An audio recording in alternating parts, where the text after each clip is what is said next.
Evangelho segundo Tomé. Logia 15. Filiação. Interpretação do espiritualismo ecumênico universal.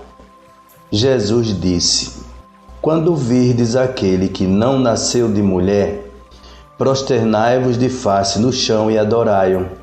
Ele é o vosso Pai. Quando virdes aquele que não nasceu de mulher. O ser humano atribui a sua individualidade à forma da matéria. O preto, branco, mulato, negro, índio, oriental, árabe, judeu e etc.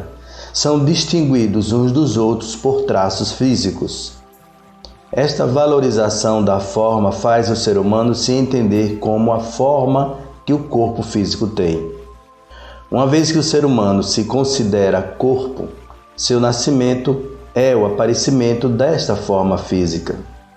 Portanto, acha que ele foi gerado por uma mulher, depois da concepção que se deu por motivos biológicos. Já quem se vê como espírito, compreende que não é a forma física, mas que o corpo, como matéria, é o laço que retém o espírito, é o instrumento do que ele se serve e, ao mesmo tempo, sobre o qual exerce a sua ação. Livro dos Espíritos, pergunta 22. Se o espírito não é a forma física, não pode ter sido gerado pelo parto, mas ter outra origem. Pergunta 78. Os espíritos tiveram princípio ou existem como Deus de toda a eternidade? Se os espíritos não tivessem tido princípio, seriam iguais a Deus, ao passo que eles são sua criação e submetidos à sua vontade. Pergunta 81. Os espíritos se formam espontaneamente ou procedem uns dos outros? Deus os cria como todas as outras criaturas, pela sua vontade. Mas ainda uma vez a origem deles é mistério. Livro dos Espíritos, Allan Kardec. Estas duas respostas dadas pela espiritualidade no século XIX a Allan Kardec já transmitiram ao mundo carnal a origem dos espíritos, Deus. Na pergunta 81, a resposta é ainda mais clara. O espírito não procede um do outro. Por esta procedência, podemos entender a figura da mãe material. Nenhum espírito nasce de uma mulher, pois já existia, antes do parto, na espiritualidade menos densa. Por isso Jesus deixou diversos ensinamentos avisando que os espíritos que o seguissem teriam de abandonar suas famílias. O próprio Jesus questionou quem eram sua mãe ou seus irmãos.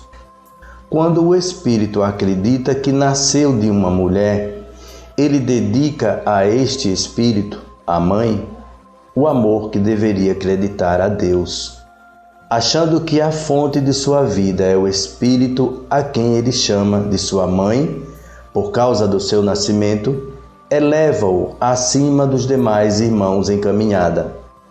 Esta forma de proceder quebra a igualdade necessária entre todos para que exista o amor universal. O espírito, para viver com o amor universal, não pode endeusar nenhum outro acima dele, mas dedicar este amor a Deus, o Criador Supremo. Portanto, aquele que se vê como espírito, reconhece como seu pai e sua mãe o Pai Celestial, fonte de sua vida. O ser humano que acredita que foi gerado pela mãe busca a diferenciação entre os demais espíritos na carne e cria as diferenças de amor entre as pessoas. Para se ver como espírito já, deve o ser humano buscar a sua verdadeira origem no Pai Celestial, creditando-lhe o amor sublime que devota ao Pai e à Mãe material. Para facilitar esta compreensão, temos que entender que, como alertado diversas vezes no Livro dos Espíritos, Os seres humanos possuem diversas palavras que podem parecer sinônimos, mas que muitas vezes alteram o sentido do ensinamento. O conhecimento geral diz que Deus cria o espírito, mas esta palavra traz uma interpretação errônea. A criação por parte de Deus subtende que o espírito é obra, algo externo ao Pai. Na verdade, o espírito é gerado por Deus, ou seja, é uma individualidade que faz parte dele. Somos filhos legítimos de Deus e não uma obra sua. Esta é a visão que o espírito deve ter do seu nascimento, um parto divino. O ser humano é, sim, obra de Deus. O corpo físico foi criado por Deus na sua forma, para que servisse de instrumento aos espíritos nas suas provas, penas e missões que devem executar durante a vida carnal. Cada corpo não separa uma individualidade de matéria, mas serve ao espírito para vencer sentimentos negativos. O espírito que encarna em um corpo negro não é negro, mas tem como prova suportar o racismo existente.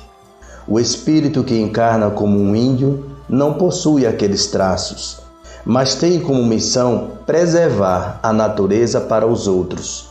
Na verdade, todo e qualquer grupo étnico é um grupo de espíritos que possui penas, provas ou missões afins.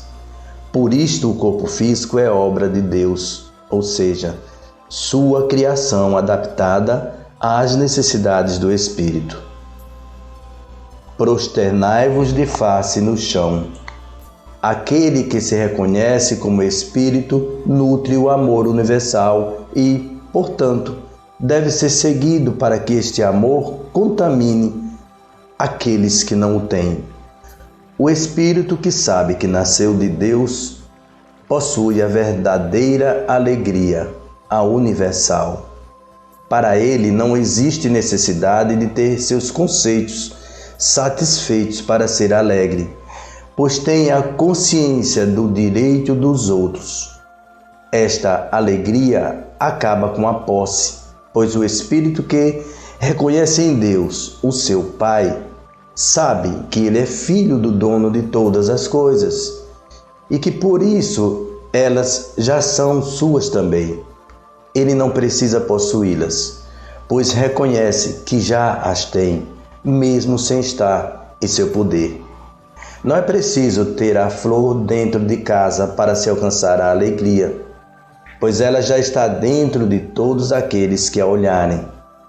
O espírito, ao observá-la, guardará dentro de si o sentimento que dela emana e, assim, com ela permanecerá o tempo todo. O ser humano que se preocupa com a forma necessita arrancar a flor para admirá-la sempre e para alcançar a alegria. O espírito possui a essência das coisas dentro de si mesmo, enquanto que o ser humano necessita da forma para lhe trazer o sentimento.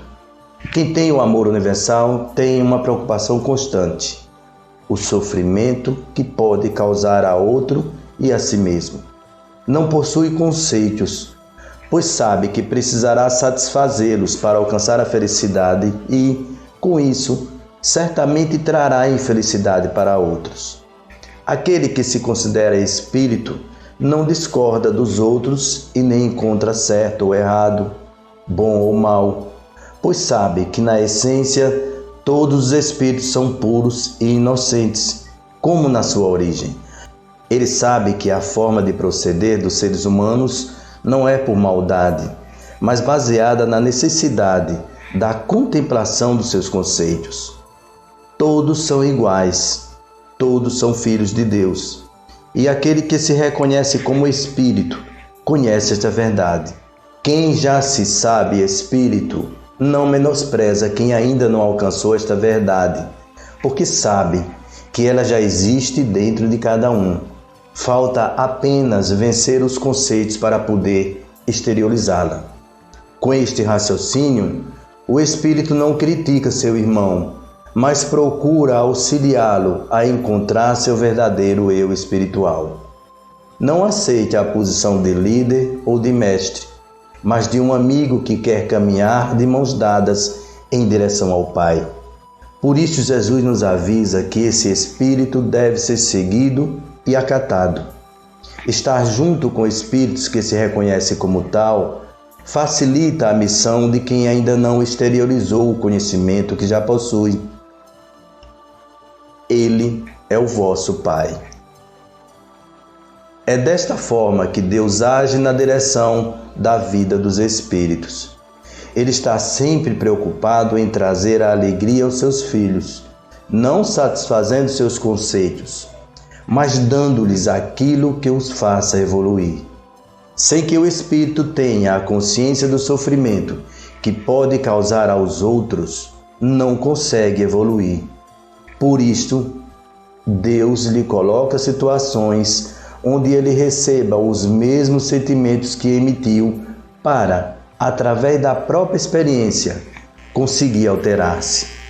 Deus trata cada filho como filho único. Ele dispensa a cada um uma atenção particularizada, não priorizando um face ao outro. Nunca um espírito poderá carregar a cruz do outro ou passar o que outro deve passar. A cada um, Deus dá de acordo com as suas obras.